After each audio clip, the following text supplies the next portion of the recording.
నిన్న మాట్లాడుతూ పాలమూరు ప్రాజెక్టులు పెండింగ్లో పెట్టింది, పాలమూరు జిల్లా నిర్లక్ష్యం చేసింది, ప్రాజెక్టులను అస్తవ్యస్తం చేసింది బీఆర్ఎస్ అని మాట్లాడినాడు.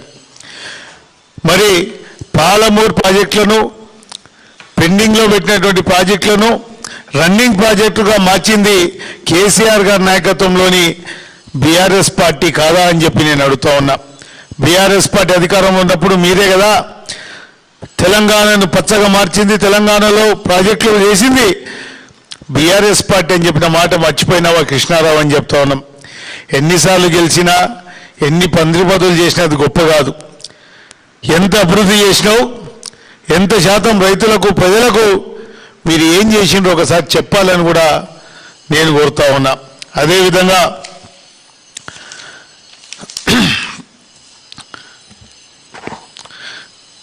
గతంలో బీఆర్ఎస్ పార్టీ అధికారంలో ఉన్నప్పుడు వరద ప్రారంభమైన వెంటనే మోటార్లు ఆన్ చేసి కల్వకుర్తి లిఫ్ట్ ఇరిగేషన్కి సంబంధించినటువంటి ప్రతి రిజర్వాయర్కు నీళ్లు నింపుకొని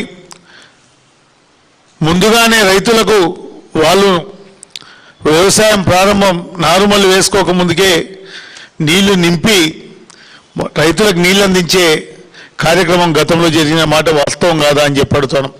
జూరాలకు వరదొచ్చి 15 రోజులైంది. 15 రోజుల లోపల నుంచి కనీసం ఒక్కసారైనా ముందు జాగ్రత్తగా నీటి నింపే ప్రయత్నం చేసినారంటే ఆ ప్రయత్నం చేయలేదు. ఈ రాష్ట్ర ప్రభుత్వం తెలంగాణ ప్రాంత రైతాంగ ప్రయోజనాల కోసం ఉందా, పక్క రాష్ట్ర రైతాంగం యొక్క ప్రయోజనాల కోసం పనిచేస్తుందనే సంశయం కలుగుతూ ఉందనే విషయాన్ని కూడా చెప్తా ఉన్నాం. తెలంగాణ ప్రయోజనాలను పొందబెట్టి పాలమూరు రైతాంగం యొక్క ప్రయోజనాలను పొందబెట్టి కేవలం ఎవరినో సంతృప్తిపరచడానికి రాష్ట్ర ప్రభుత్వం తెలంగాణ రైతులను అన్యాయం చేస్తుందనే విషయాన్ని కూడా ఈ సందర్భంగా చెప్తా ఉన్నాం. మేము ఖచ్చితంగా మా నాయకుడు కేటీఆర్ గారు వస్తా అంటేనే మోటార్ లాంచ్ చేయడం, ప్రభుత్వాన్ని ఖచ్చితంగా చెప్తాను, 1 రోజు 2 రోజుల్లో మోటార్ లాంచ్ చేసి ఆఫ్ చేస్తా అంటే మా కార్యాచరణ ప్రకటిస్తాం. ఖచ్చితంగా మీరు సీజన్ మొత్తం నీళ్ళు ఇవ్వాలి. ఏ పక్క రాష్ట్ర ప్రయోజనాల కోసం పాలమూరు ప్రయోజనాలు కానీ తెలంగాణ ప్రయోజనాలను తాకట్టు పెట్టొద్దని చెప్పి చెప్తా ఉన్నాం. మీరు కనుక మా రైతులకు కనుక నీళ్ళు ఇవ్వకపోతే ఖచ్చితంగా కేటీఆర్ గారు మళ్ళీ కార్యాచరణ ఉంటుంది, కేటీఆర్ గారు వస్తారు. ఖచ్చితంగా పాలమూరు జిల్లా రైతాంగానికి సాగునీరు ఇచ్చే వరకు బీఆర్ఎస్ పార్టీ పోరాటం. దీన్ని రాజకీయ కోణంలో కాకుండా ప్రభుత్వాన్ని విజ్ఞప్తి చేస్తాను, రాజకీయ కోణంలో కావద్దు, ప్రజల కోణంలో రైతాంగం యొక్క కోణంలో చూడాలని చెప్పి డిమాండ్ చేస్తూ ఉన్నాం. ఈరోజు మీ నిర్లక్ష్యం వల్ల ఈరోజు చాలామంది రైతులు మరి వరి వేసుకునే పరిస్థితులు లేరు. మీ యొక్క చేతగాని అసమర్థత వల్ల ప్రాజెక్టులు పూర్తయి ఉన్నా కూడా కనీసం నీళ్లు తీసుకునేటటువంటి పరిస్థితిలో లేరు. ఆలమట్టి అక్రమంగా నిర్మాణం చేస్తూ ఉండి తెలంగాణ ప్రయోజనాలను కూడా తాకట్టు పెడతా ఉంటే మీకెవరు కూడా చీమ కుట్టినంత కూడా లేదు.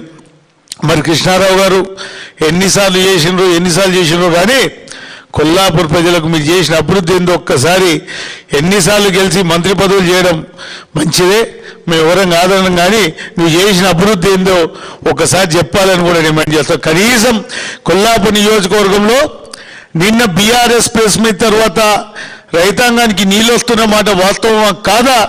మీరు ఒక్కసారి ఏ గ్రామానికైనా అందరం పోదాం, మేమందరం కలిసిపోదాం, రైతులే సమాధానం చెప్తారు. ఖచ్చితంగా ఇది పాలమూరు రైతాంగం యొక్క విజయం అని చెప్తా ఉన్నాం. ఖచ్చితంగా మీరు నీళ్లు సీజన్ మొత్తం ఇవ్వాలి. ఖచ్చితంగా నార్లాపూర్ రిజర్వాయర్ని కూడా వాడుకొని అవసరమైతే కేలేకి సబ్స్టిట్యూట్గా నీళ్ళు ఇవ్వాలని చెప్పి బీఆర్ఎస్ పార్టీ పక్షాన చెప్తూ థ్యాంక్ యూ.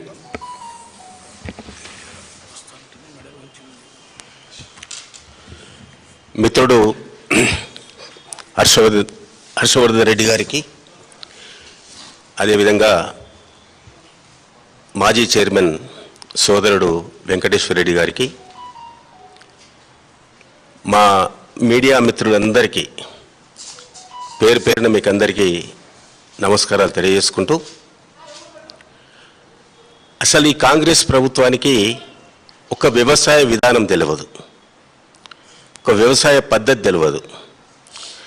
అగ్రికల్చర్ పాలసీ ఎప్పుడు చేయాలి, ఈ రాష్ట్రంలో ఉన్నటువంటి ఎన్ని రివర్స్, ఎన్ని నదులు ఉన్నాయి, ఆ నదుల ద్వారా మనకి రాష్ట్రానికి ఎంత నీటి లభ్యత ఉంది, కృష్ణా గోదావరి నదులపై ఉన్నటువంటి ప్రాజెక్టులు ఏంది, ఆ ప్రాజెక్టుల ద్వారా వచ్చేటువంటి సాగునీరు ఎంత అని ఒక విధానాన్ని పరిశీలించేటువంటి వీరికి ఎక్కడూ అవగాహన లేదనే విషయాన్ని తెలియజేస్తూ ఉన్నాను. ఏ ప్రభుత్వమైనా ప్రతి సంవత్సరం ఏప్రిల్ నెలలో అగ్రికల్చర్ పాలసీ నిర్ణయించాలి. ప్రతి సంవత్సరం కూడా, అంటే వర్షాకాలానికి ముందే 2 నెలల ముందు ఈ రాష్ట్రంలో వచ్చేటువంటి సగటు వర్షపాతం ఎంత, ఈ రాష్ట్రంలో ఉన్నటువంటి నదులెన్ని, ఈ రాష్ట్రంలో ఉన్నటువంటి ఎన్ని నీటి వనరులు ఉన్నాయి, ఈ రాష్ట్రంలో ఎంత భూమి వ్యవసాయ యోగ్యంగా ఉంది, వ్యవసాయ యోగ్యంగా ఉంటే ఏ పంటలు వేస్తే ఈ రాష్ట్రంలో రైతులకు లాభం చేకూరుతుంది, పంటలు వంతాయి, ఆ విధంగా గిట్టుబాటు ధర వస్తుంది అనే విషయంలో, దాంతోపాటు విత్తనాలు ఎప్పుడు ఇవ్వాలి, నాణ్యమైన విత్తనాలు ఎప్పుడు ఇవ్వాలి, అదేవిధంగా ఎరువులు ఎప్పుడు ఇవ్వాలి, అదేవిధంగా పెస్టిసైడ్ ఎప్పుడు ఇవ్వాలి, ఏ విధంగా సబ్సిడీ ఇవ్వాలి, ఏ విధంగా రాయితీలు ఇవ్వాలి, ఏ విధంగా హార్టికల్చర్ ఉండాలి, ఏ విధంగా సెరికల్చర్ ఉండాలి, ఇవన్నీ కూడా ఒక విధానంతో చేస్తే బాగుండేది. కానీ బీఆర్ఎస్ ప్రభుత్వం మేము పోయిన తర్వాత ఈ 3 సంవత్సరాల కాలంలో ఈ కాంగ్రెస్ ప్రభుత్వానికి ఒక వ్యవసాయ పాలసీ తెలియదు, వ్యవసాయ విధానమే తెలియదు, అసలు రైతుల గురించి వారికి పట్టింపే లేదు. ఇది రైతుల ప్రభుత్వం కాదు, రైతుల పొట్టగొట్టే ప్రభుత్వం అని ఈ సందర్భంగా నేను తెలియజేస్తా ఉన్నాను. ముఖ్యంగా కృష్ణానది పాలమూరు జిల్లాలో 300 కిలోమీటర్లు ప్రవేశిస్తుంది. ఈ కృష్ణానది పైన భీమా ప్రాజెక్టు, భీమాకు అనుసంధానంగా సంగమండ ఫేజ్ 1, ఫేజ్ 2, అదేవిధంగా జూరాల ప్రాజెక్టు, అదేవిధంగా నెట్టెంపాడు ప్రాజెక్టు, అదేవిధంగా కోయిల్ సాగర్ ప్రాజెక్టు, అదేవిధంగా కల్వకుర్తి మహాత్మా గాంధీ ఎత్తిపోతల పథకం, ఈ విధంగా కృష్ణానది పైన భీమా ప్రాజెక్టు పైన మాకు ఆర్డీఎస్ ఇక్కడ అలంపూర్కు గద్వాలకు 90,000 ఎకరాలకు సాగునీరు రావాలి.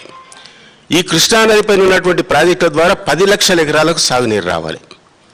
ఇప్పుడే మా సోదరుడు హర్షవర్ధన్ రెడ్డి చెప్పినట్టుగా 15 రోజుల నుంచి మనకు వరదొస్తుంది.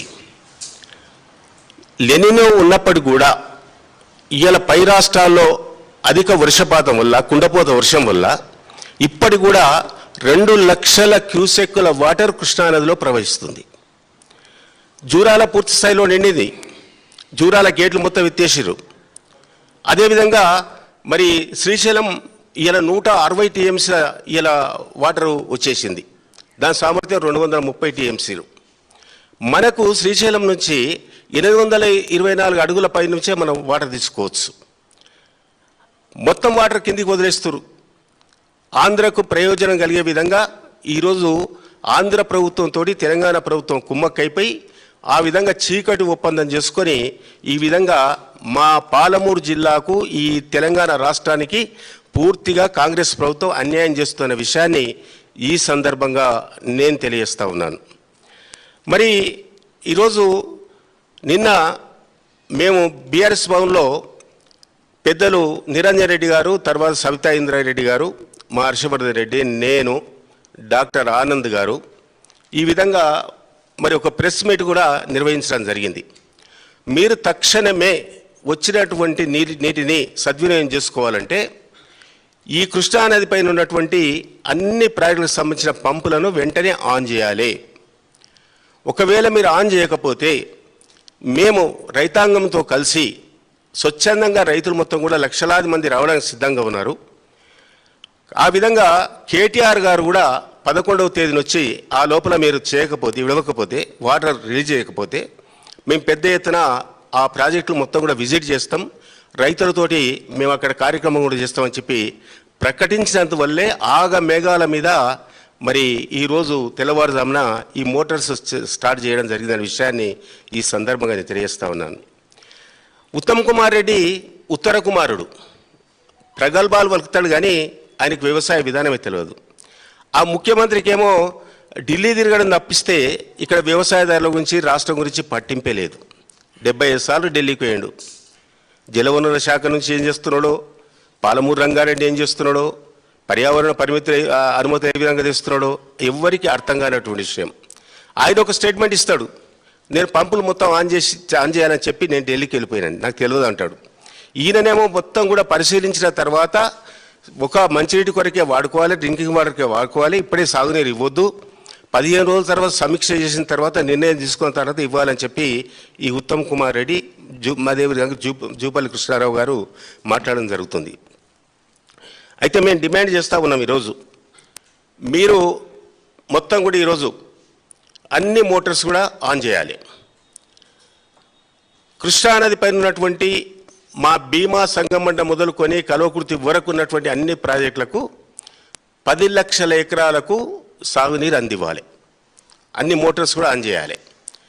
ఆన్ చేసినటువంటి మోటార్స్ కూడా మొత్తం రిజర్వాయర్స్ నింపుకొని ఈ వర్షాకాలం పంట మొత్తం కూడా పండే వరకు కూడా మళ్ళీ ఎక్కడ కూడా స్టాప్ చేయొద్దు, బంద్ చేయొద్దు, రైతాంగం పొట్టగొట్టొద్దు.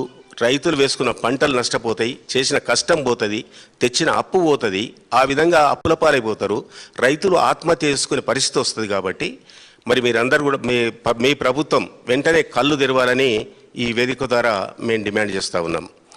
అదేవిధంగా మరి మేము వెంటనే మరి కల్వకుర్తి మొదలుకొని ఈ ప్రాజెక్టు కింద ఉన్నటువంటి అన్ని ప్రాంతాలకు సంబంధించిన రైతులు, పాత పాలమూరు జిల్లాకు సంబంధించినటువంటి రైతులు మొత్తం కూడా మేము మరి ఆ ప్రాజెక్టును వెంటనే అక్కడికి వచ్చి కార్యక్రమం చేస్తాం, నిరసన తెలుపుతామని చెప్పేవే భయపడి ఇలా బీఆర్ఎస్ దెబ్బంటే కాంగ్రెస్ అబ్బా అన్నట్టుగా భయపడి ఈరోజు కేటీఆర్ వస్తున్నాడు అని చెప్పి వెంటనే మరి కాంగ్రెస్ వాళ్ళు మరి నిర్ణయం తీసుకున్నారు.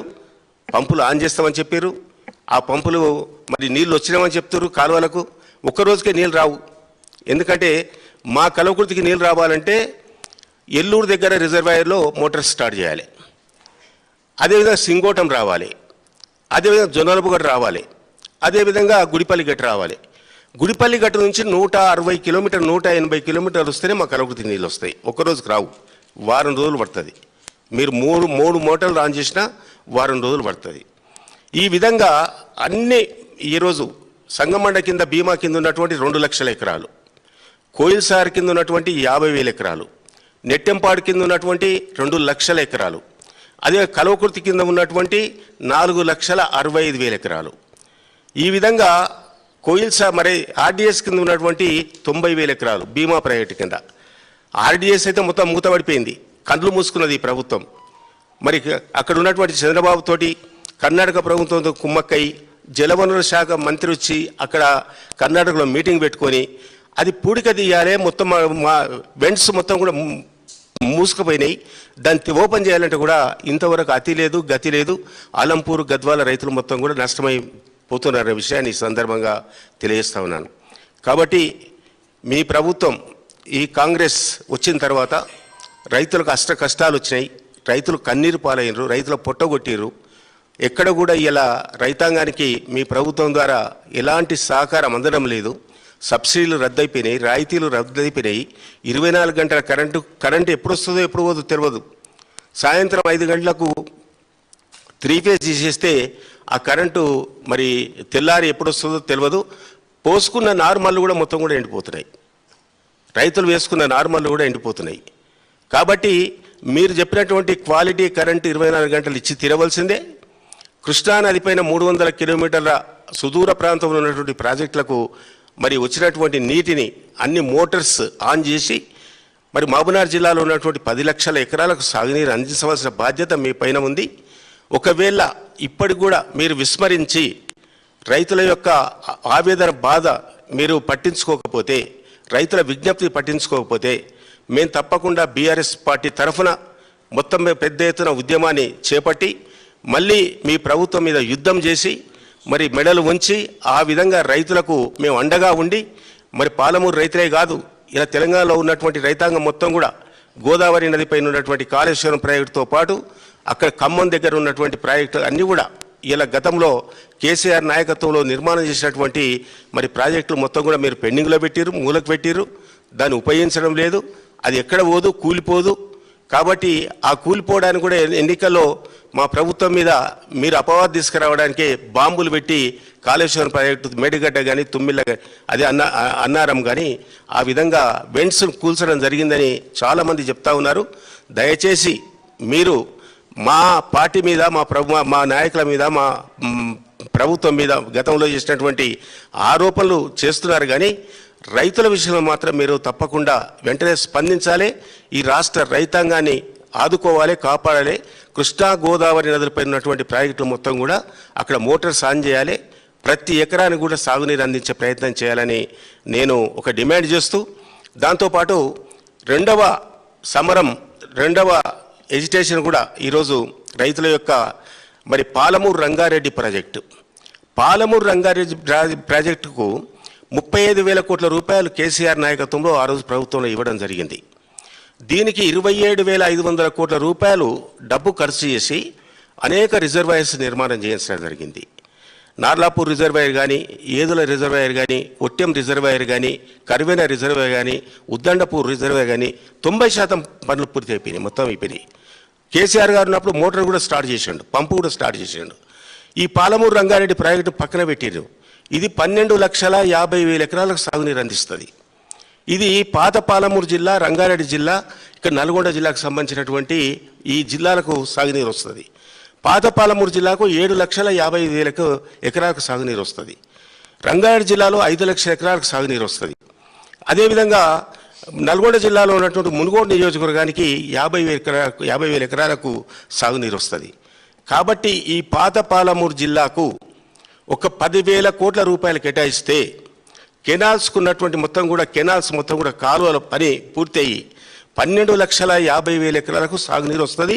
3 జిల్లాలు సస్యశ్యామలం అయితే రైతాంగం మొత్తం కూడా పాడి పంటలతోటి ఆనందంగా జీవితం గడుపుకోవడానికి అవకాశం ఉంది. మరి ముఖ్యమంత్రి గారు స్వయంగా పాలమూరు జిల్లా బిడ్డను, నల్లమల బిడ్డను చెప్పుకుంటాడు. కానీ ఇంతవరకు 36 నెలల కాలంలో ఒక 3 రూపాయలు కూడా పాలమూరు జిల్లాకి ఇవ్వలేదు. ఒక తట్టెడు మన్ను కూడా తీయలేదు.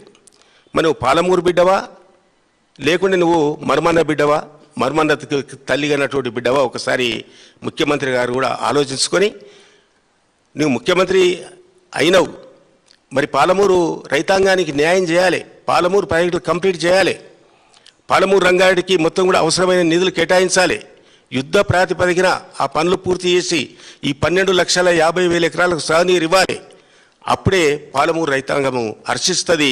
నువ్వు పాలమూరు బిడ్డవని చెప్పుకోవడానికి అవకాశం ఉంటుందని మేము డిమాండ్ చేస్తూ, మరి దీన్ని వాటర్ను కొనసాగించకపోతే మాత్రం మళ్ళొక ఉద్యమం తప్పదని హెచ్చరిస్తున్నాం. జై తెలంగాణ.